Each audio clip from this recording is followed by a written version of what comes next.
Wan Cina sendiri seorang owner kedai tayar, tetapi tadi Wan Cina bawa kereta tayar dah pancit. Wan Cina terus cari kedai tayar yang terdekat untuk selesai masalah.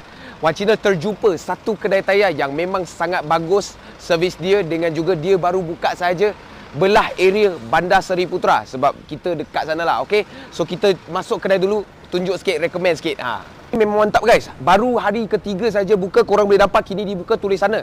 Tetapi apa yang lagi mantap, dia ada banyak jenama tayar yang sedia ada.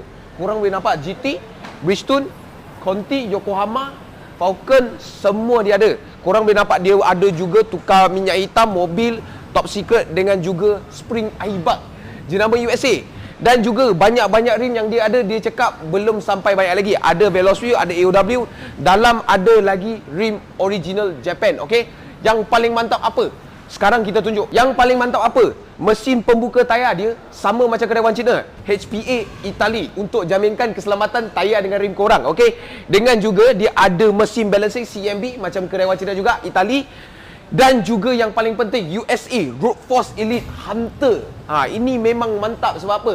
Harga mesin ini saja dah boleh beli kereta Honda City. Dia paling tepat untuk balancing. Dan lagi satu, Hunter Alignment guys. Alignment yang paling mantap dekat dunia ni, Hunter Alignment. Okay, mesin ni pun sama juga, harga dia memang gila-gila tinggi. So, Wan Cina nak tolong review sikit kedai dia yang servis mantap gila. Memang tolong Wan Cina banyak-banyak. Wan Cina nak tunjuk nama kedai dia, iaitu Fast Speed Motorsport guys. Sebenarnya kedai Wan Cina.